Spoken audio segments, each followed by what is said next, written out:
Shitballs! Batman? No, not Batman.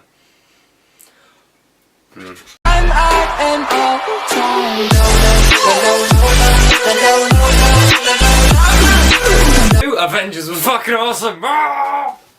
Okay, welcome back to another, well, second review of my movies part of my thing I do. And if you haven't guessed, we're talking about Avengers Infinity War, and before we start anything, oh my holy god! This was insane! This is the mother of all superhero films. This is how it is done. 18 films in the making, 10 years, we're here, and oh my god, Marvel, you are marvellous. But yes, let's just crack on with a true spectacle. Wow. Okay, don't even know where to start. Saw it yesterday. Only managed to get around to it today, so it's just been going round in my head, and it was just, and I'm going to see it again in a couple of days.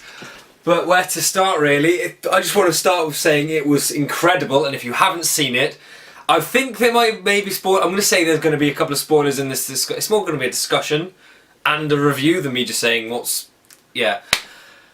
But it was, I purposely stayed away from quite a lot of trailers. I think I only seen the first one that came out, and that literally blew my mind. So I went, you know what, I want to go in with this and be new to it, and thank God I did. I don't know how much they spoiled in the other trailers, but I was shocked by everything I saw. This really was possibly one of the, I should probably keep this to the end, but I don't even care. If you're watching it now and you haven't seen it, go see it. There's a reason it's a big film, there's a reason it's 18 films making. It's insane. Go watch it now. You will not, oh my god, I can't wait to go see it again. This film was unbelievable. And should we actually get on to talking about the film instead of me just schoolgirling it and going, ah! Okay, first let's talk about the build-up. This film has been a true work in over the years. It's been, as I said, 18 films. This is 19, I think, and it's been 10 years since Iron Man 1, when Tony Stark first suited up. That's what kicked this whole domino effect, this saga, this series, this epic universe off. They weren't the first to create a universe within itself. I'm pretty sure Harry Potter did that way before them, but they're the first to make it this massive, this epic, the scale. What's the word I'm looking for here?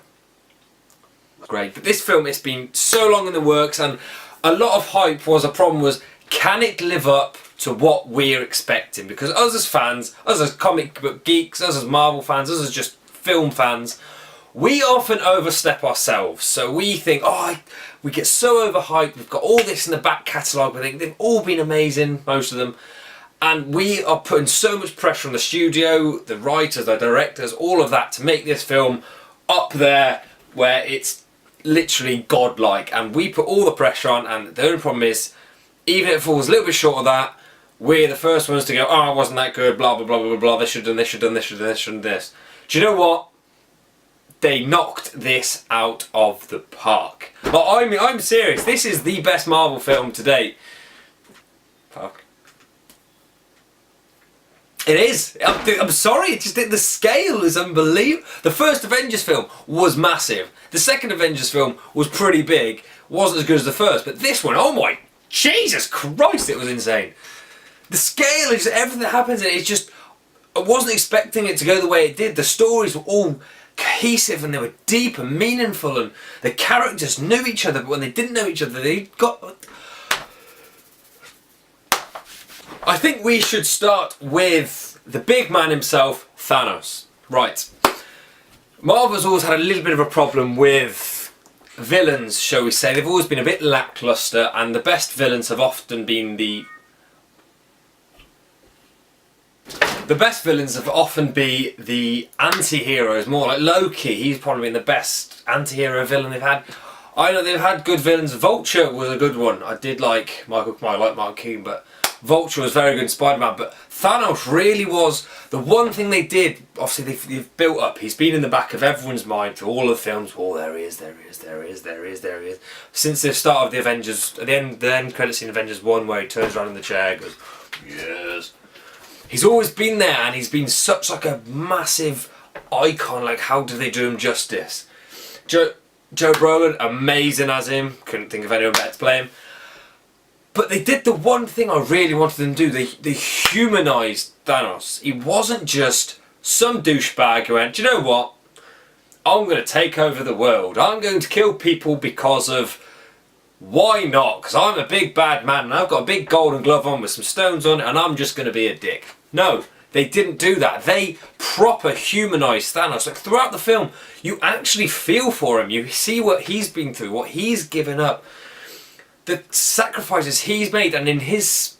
Oh man, he's a mad titan. He thinks in his head he's doing the right thing. They go into detail in the film why he does what he does, and do you know what it does? On a horrible level, it does make sense. So he's not just an empty, hollow villain. He's just more powerful. He has real meaning what he's doing, and he generally thinks he's right.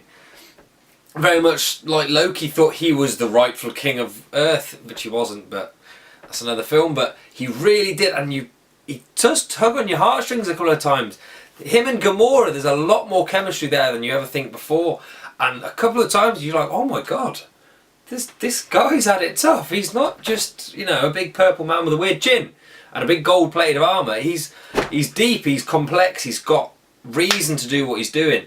And it's very, very, very amazing to see that in a movie villain, because they don't often get it. Yes, they get screen time, but they never get that proper oomph that they need. But in this, they really did, and he was more than a worthy adversary. As you all know, if you've seen this film, I did say spoilers, but he kicks the crap out of everyone, pretty much. And, well, he wins. Plain and simple. Let me just check this is recording. Yes. Because the one thing people were debating was whether... Is it because in the comics he does win? He has plenty of stories where he does lots of other things, but everyone was concerned, are they going to have him win? Or are they going to have this film, it's a big build-up right at the end, they all come down, team up, and he's done. But they didn't do that. They went, do you know what? The Avengers, they're scattered. You've got Captain America and Scarlet and all that over there, and you've got Tony Stark and all that over there, Hulk's AWOL, Thor's up after Ragnarok. And even when they come together, it's still like, oh, no, do you know what? You're not enough. Boom. You don't win. You lose. And they do. They lose a hell of a lot. This film is... non-stop action is probably one of the best things I can say about it. From the opening scene, it cuts to, well, the remains of Asgard and Thor on the floor, and Thanos is just standing there like, yeah, right, he's already got the one from the Nova Corps, the Power Stone, and he's like, right, where's the Tesseract? And I loved Loki for what he did. I thought he was going to be the little mischievous guy where, oh, here it is, and then last minute he goes, oh, here you go on then, let me rule by your side. But no, he stands by his guns. There is a bit of trickery, obviously there's a lot of trickery. He is the god of mischief, isn't he really? So at the start where he's like, but we have a Hulk. And then all of a sudden Hulk, boom, comes running in, sort of beating down on Thanos, and then they're like, oh, no, let him have his fun. And then Thanos just kind of turns and the Hulk's like, oh shit. And then Hulk gets his ass handed to him by Thanos, and boom. You know what happens if you've seen it? You know?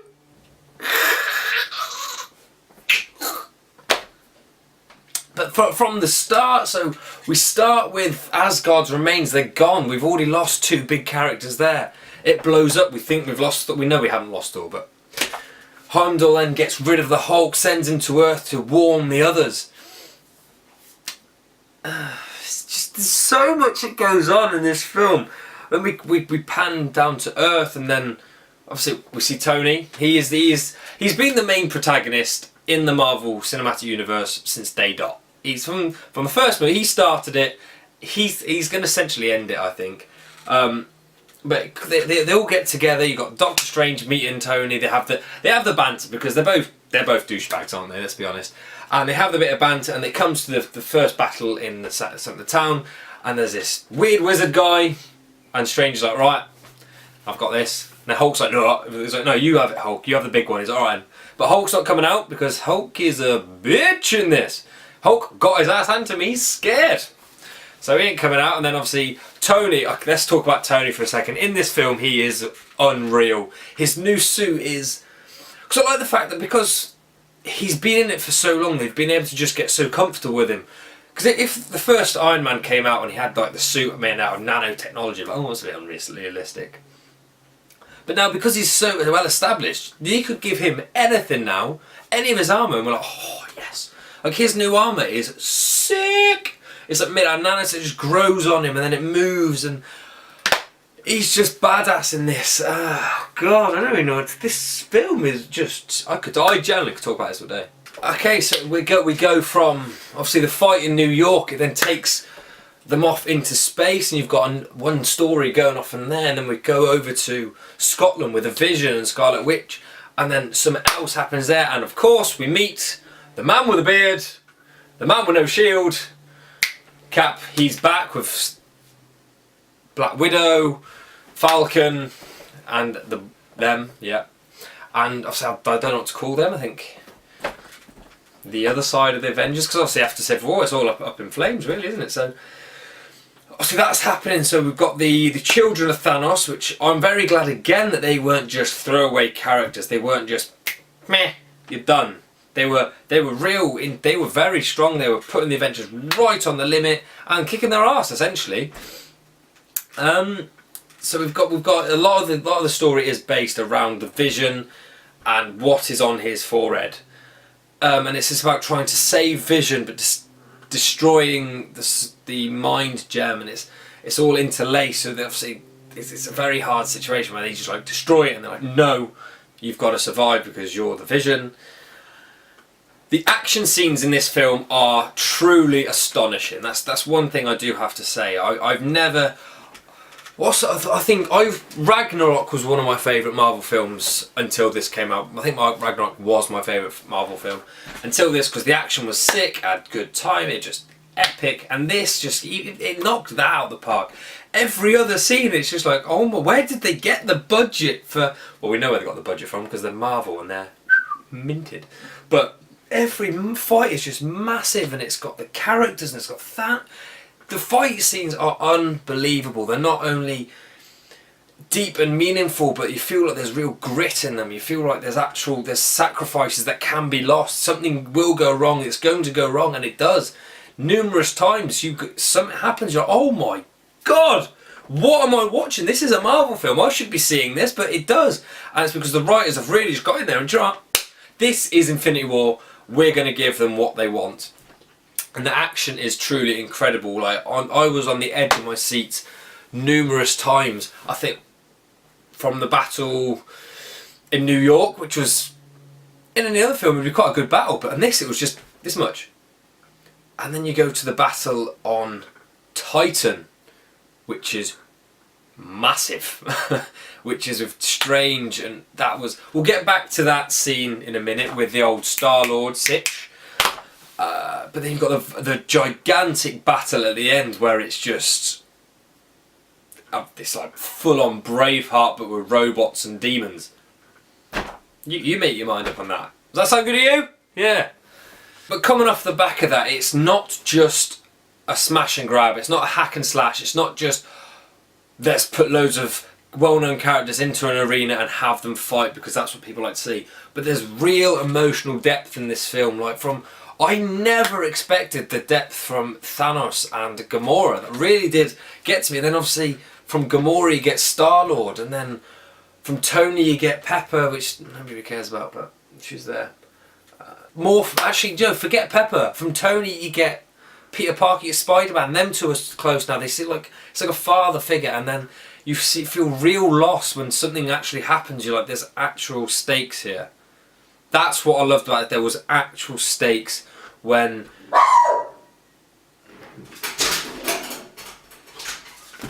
Stakes are real and you feel it, and then when because you can kind of tell that it's not just going to be a standard superhero film where they'll get beat up a little bit, but then they'll bring it back and then they'll win and they'll smash the gauntlet. You can kind of tell from the get-go that's not really going to happen because the way things are going about. But the emotional depth is really impressive in this from everyone. Nobody, I wouldn't say anyone's lackluster. I couldn't point out a character who went, do you know what, you could have done better, or because there was the problem that there's so many characters. I don't know how many, 20 odd characters, superhero characters that needed airtime, but they understood that and they established who was the more important. But even then, they were all quite evenly distributed. You had your primary characters which had their main time, so Tony, Strange, Cap. And then you got the secondary characters, and then obviously the tertiary ones, such as, I don't know, War Machine. I mean, he's cool, but he doesn't really do a hell of a lot. But he's still there, and he's still on screen, he still gets his airtime. Every character is established, every character has its place, and every character does their role perfectly. And oh my god, Thor, you are even more badass in this film than when you were in Ragnarok. And then coming from the sadness and the depth that they have, the humour! They've really, really brought the humour into this as well, and it wasn't cheesy one-liners that were just dying. It was just, they were real, it was real laughs. I was cracking up loads throughout this film, and it's good how they can go from such dark, from moments where I generally thought I was going to cry a little bit. I generally had tears in my eyes nearly at some points, but to go from that to pissing my pants with laughter about like Drax and Thor and Star-Lord, oh my god, that was a hell of a meeting with, obviously, the Guardian.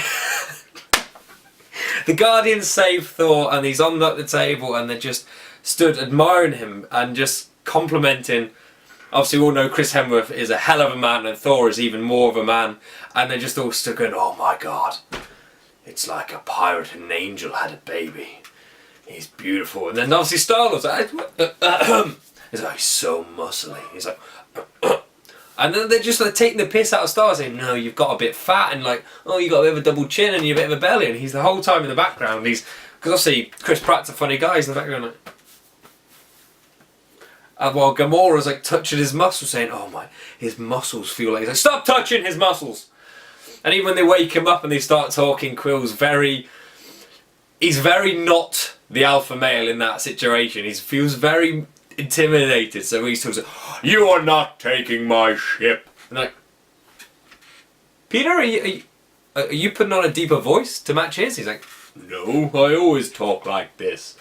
And then Thor's like, "You mocking me?" He's like, "No, you're mocking me." It just works so well because, well, see, Ragnarok gave Thor a whole new lease of life, and he proper made him funny, like a fish out of water, and he proper like humbled him in this as well, because when you learn what he's gone through, he's literally lost mum, dad, brother, sister, I mean, friends. Those had an eye! She does get back, but it was a hell of a. The humour in this really works. It just does not miss a beat. Every joke lands, every joke is well placed, and every joke gets a laugh. Even when they're not practically making a joke, this humour still comes across. It's like, no, this is a Marvel film. This is a colourful, this is vibrant, this is fun. This is what it's about, and it's just so fun to watch. It's so incredible to watch, and fun to watch, and emotional to watch. I can't give it praise enough. Quickly discuss Thanos and his Infinity Gauntlet, because I never thought, personally, I thought, okay, this film, because we all know there's going to be another film. So like this film, he'll get, I estimated three. The two he had in the trailer, and then he'd get another one, and then obviously he'd get the Vision one and all that in the next film coming up. But no, he went and did it. He went and got every single gem. He got them. Bish, bash, bosh, bosh, bosh, dum, dum. Why does this keep doing that? But no, he gets every single one, and they're all fought. Each one is this not handed to him. Essentially, you don't see him win the Power Stone, because obviously that's on is it Xander? No. Xandar. He gets it from the Nova Corps, which I imagine was pretty easy for him. And every single one is pretty much fought for one way or another, and he wins them. And let's be honest, the Soul Gem, it was the one that nobody knew where it was. There's theories that it was in Nebula, it was in Heimdall, it was in Adam Warlock, but no, they went through a totally different way of thinking about it, and the Red Skull had a brilliant cameo. I was not expecting to see him whatsoever. That was very awesome, but I didn't quite understand. It worked. I liked seeing him. He was brilliant because he did just disappear and that was it.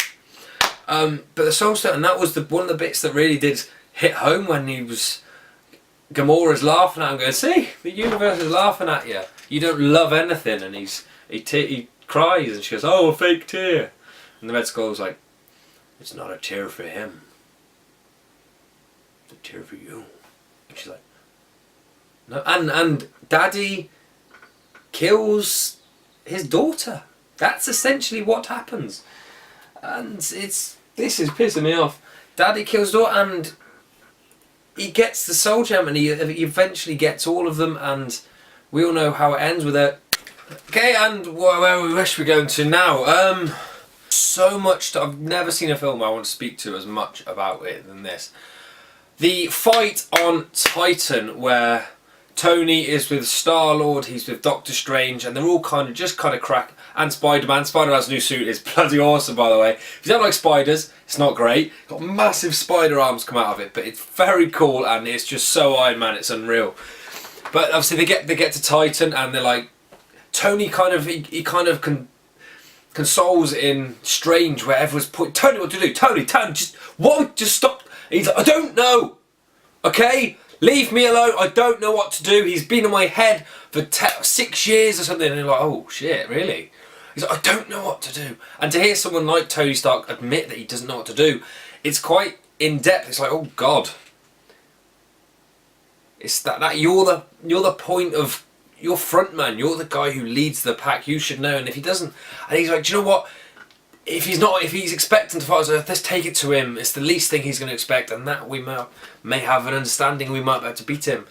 And then we get there and we see Strange kind of sat there doing all his blah, blah, blah, looking into the future, and they take him on, and this is obviously where you get the poster picture where you got Thanos going, he just throws a bloody breaks up the moon and throws the rocks at everyone. But obviously they're giving him a good fight, trying to fight as much as they can.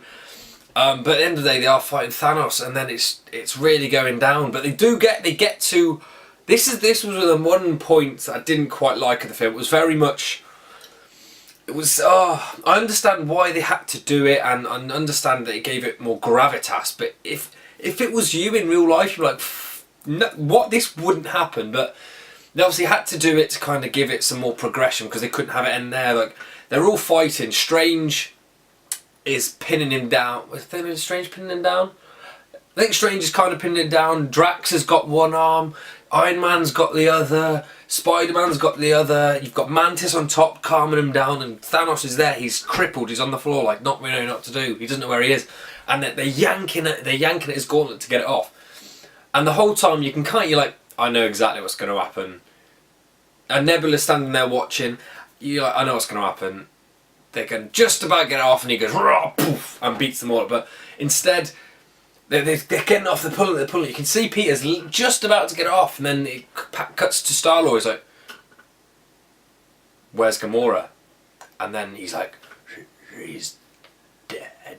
And he's like, and he telling you, no, and then he just starts wailing on him and starts punching him in the face, which obviously wakes him up, throws Mantis off, and just completely destroys the whole operation. They literally had it off his heart. If they had got it off, they'd have won. But I know Peter came in. I don't know. He's just snapped, and it was a little bit stupid. It's probably the one point of the film, and that's saying something. It's the only this much of the film that I didn't like. Okay, I understand it. I still quite liked it. It was quite good to see that all happening, but logically, like, it shouldn't have really occurred. Come on, Star-Lord, keep it out.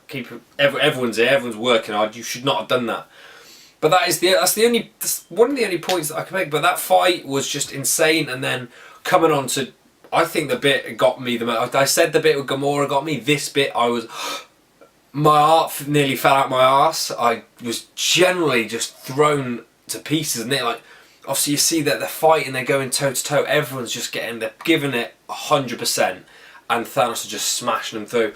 And then you see Tony's last man. He's like, right, let's fucking do this. His suit's a little bit damaged and he's going through it. He's battering every punch, he's blocking and countering and trying to do something new, and his suit's morphing, and every time he's getting hit he's losing bits of his suit, so you see it moving around his body. So if he's going for a punch, it goes, comes up one arm and hits him, and it'll move to his left arm, and then it's so cool to watch, and it's so insane. But he's really is giving it us all. He's full throttle. I am last man, I'm taking you down. And you see it's getting there, he's getting there. You see him, and he produces like a knife, and as he goes to lunge it, he gets caught, turned around, and oh my god, I've never been that. Just, it happened, and you see Tony get stabbed in the stomach, and you're like, oh, oh. And I generally think the whole was like, oh, I heard a big gasp, and I was just sat there like, oh my god. Because this is Tony Stark, this is Iron Man. He's my absolute hero. And you see him, and then obviously Big Thanos, he's not a total dick. That's what I quite like about him. And he's like, you fought well. Very noble, and once I destroy half this universe, I hope they remember what you did.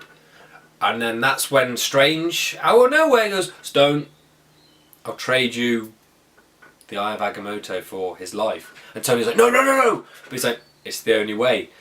Which I think that's going to come back to when he looked into the futures. Like, how many futures did you see? And he was like, something like 14,800,000. And he's like, how many did we win? And he was like, 1.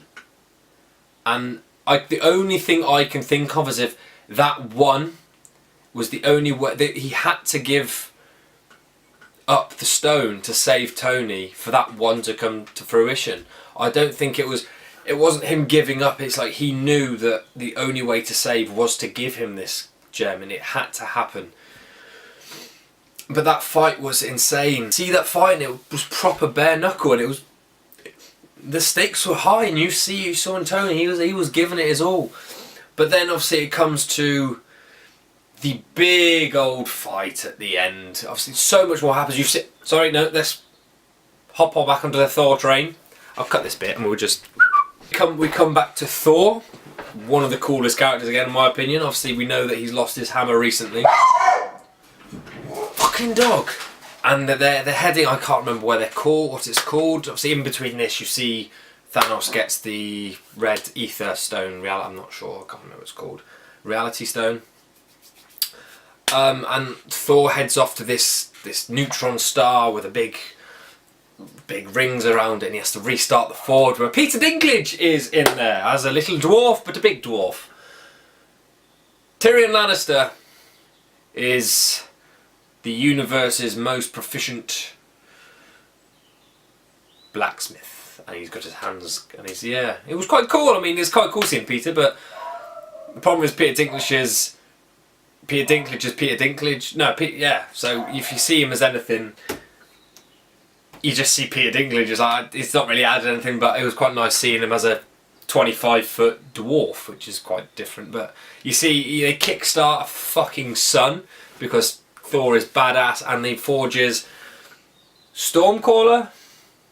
Is it called Stormcaller? It's the axe, which is then forged out of a hammer and an axe, and then it's forged together with Groot's arm, which is I think his wood is supposed to be one of the strongest things in the universe. I'm not sure, and that's cool as hell.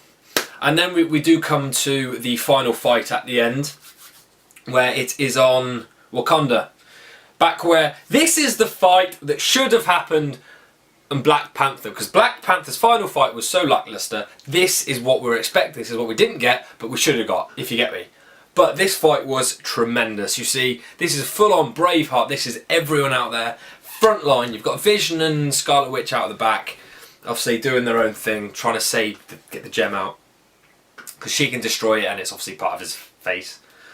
They're all lined up. You see all these enemies coming, like thousands of these attack hound, dog, wolf, alien-looking motherfuckers, and they're like running at the barrier of the obviously Wakandan force field, and they're kind of getting through and getting cut in half, and kind of getting through and cut in half, and some of them start to come through by accident, and then they start shooting them down.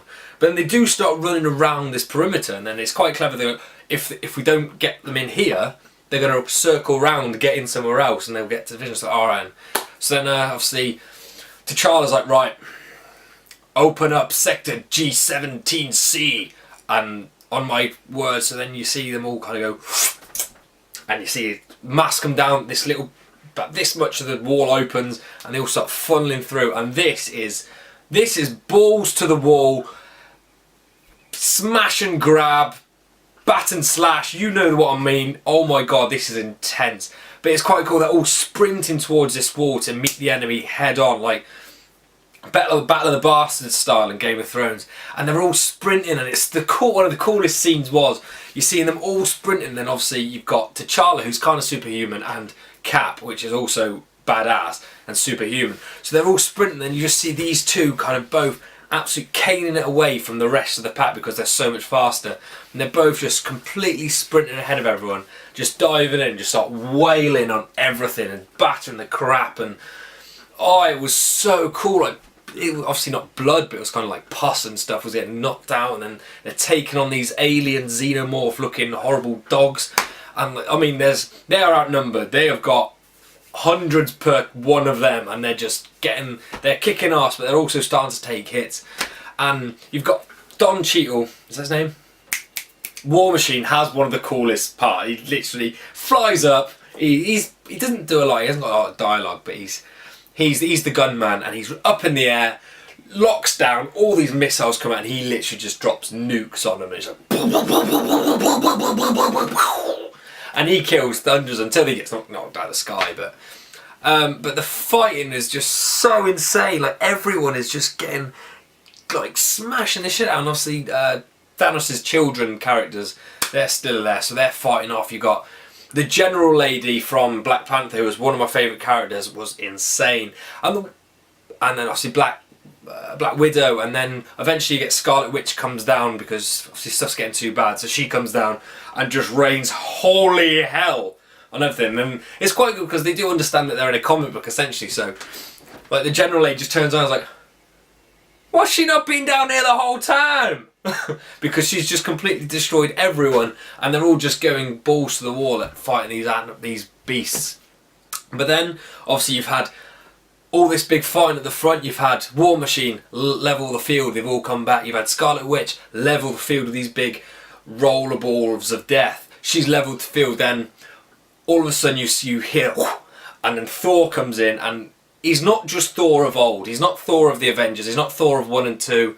He's not Thor of Age of Ultron. This is Thor of Ragnarok, the Thor, God of Thunder Thor. So he comes in, new hammer, and just lightning everywhere and just decimates everything. Because then you see in the characters' faces like, oh yeah, we were losing, but now we've got a god. And because there's a difference. They're all mortal. They're all people. They're fighting. Whereas Thor is a god of thunder, and he has that gravitas when he joins the fight. He comes in swinging his new hammer axe and just decimates everything. His fighting is insane. He just completely obliterates the field. But there is the one character that we have obviously overlooked a little bit is Vision, who's, in my opinion, is a little bit of a bitch in this, but I do understand from right at the very start he just gets stabbed straight through the chest. He's like, fuck. And the whole thing is about breaking him, getting him back, and he's just constantly on the run and he can't fight, and it's just, that's kind of what the crack is. And eventually at the end you see everyone's fighting, because after that big massive fight, everything goes quiet and Cap's like, everyone on me. So you see everyone kind of congregate near Vision, and then Thanos is just, he's up. He walks through, and he's got 5 of the 6 stones now, so everyone's running at him, and it's just like a montage of slow-mos with that. You see the power stone glow, and someone just slam into Cap and throw him on the other side of the field, and then somebody else runs, he's like that.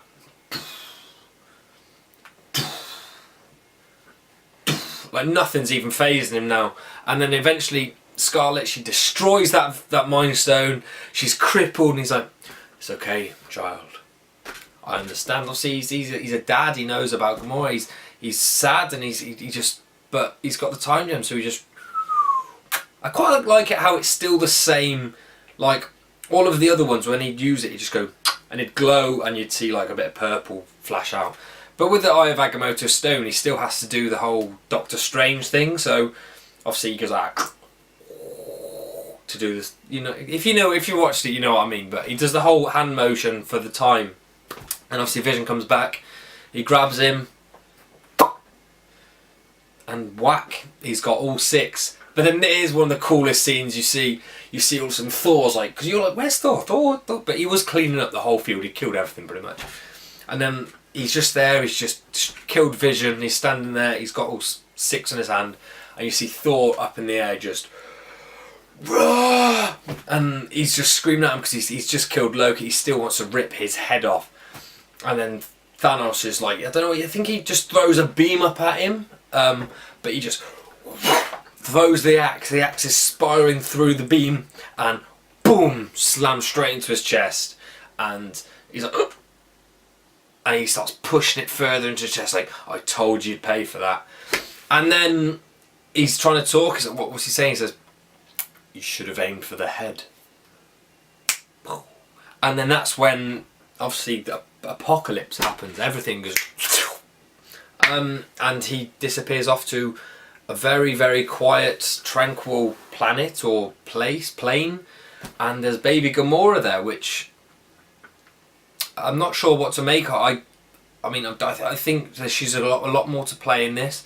I never thought she was going to have would have had this much of a big part to play in Avengers, but she's had like the biggest part, essentially in terms of Thanos' arc, and she's just the final where she's just like, was it worth it? Or did you succeed? He was like, yes. And she was like, at what cost? And I think he says something like, all of it. And it ends, you see, what's it, something like 14 of the characters just meld away and turn to ash. And one of the most horrible ones was Peter Parker, Spider-Man's. I mean, all the rest are like, oh, I don't feel so good. And they kind of obviously turn to ash, but Peter, he's supposed to be like a 16-year-old kid, and he's a newbie, he doesn't know what to do, and he's scared. And you see him like stumbling towards Tony, like this man he sees like a father figure, saying, I don't want to die, I don't, beg him for his life. And it's just like, wow, that's so intense, it's emotional, and he goes for it, and then you see them all just disintegrate, and it's just, oh, where do we go now? Because when they were speaking to Thanos, like, what do you do? What when you win? He says, I'll be able to sit down, look at the horizon, and know I've done a good job. And then that's how the film ends. I mean, it's there's no point. Thanos wins the Infinity War. He wins. He beats them. He's more than half of them are gone. You've literally just got the old guard left. You've got Iron Man, Captain America, Hulk, Scarlett Johansson's Black Widow, and it's a very somber ending. It's very peaceful and it's very calm. Like, it could be a bookend. It could be done. And that's what I quite like about it. I don't like those essentially 1 out of 2 parts. I think that's why they took it away from part 1 and part 2, because this essentially could be its own standalone film. Like, Infinity War could have been the end. It might not have needed this, obviously, but it is going to lead on to it. But they haven't left it in a way such that it's an instant transition to that. It's not like, right, this is ended straight on just to point out the next part. Why do you keep doing that? Okay, then, well, there you have it. There's my... this was all off the cuff. This was just me talking. I haven't wrote a script or anything. This was me just talking about a film that I wanted to get out my system again just to chat about. As I said, this is, in my opinion, this is the greatest superhero film ever made. I know it's very... The other ones would be, obviously, Ragnarok for me, and The Dark Knight, of course. Obviously, it was a masterpiece, but it's such a... I would say this is, hands down, the greatest superhero film ever made. And in fairness, it's a complete game changer for me. It's one of the best films ever made. And it's the way that they've made the film is unbelievable, because they've gone through such a long process to ensure everything is established, and they haven't tried to just shoehorn characters in where they haven't needed to be, and they haven't tried to rush things. DC, looking at you. But it was incredible, and if you haven't seen it, go see it. It's one of the most action-packed films I've ever seen. It's got depth, it's got meaning, it's got laughter, it's got absolutely everything in a film that you want. For me, it is an easy 10 out of 10. This film, other than one or two tiny points, as I said, the bit with Peter Quill punching Thanos and essentially stopping them winning, and like it didn't even have any filler moments for me. Like there was no points where you're like, oh, like this scene didn't need to be here, because everything was perfect for me. So this, for me, an absolute solid 10 out of 10. Cannot recommend enough. Really hope you like it. Probably waffled horrendously, but it's quite. There's just so much to speak about. I'm gonna go see it again, and I might even do like a more comprehensive review, or just natural review instead of discussion. So hope you like that. Thank you very much for watching, and make sure you like, follow, subscribe, all that good stuff. And until next time, thank you very much, guys.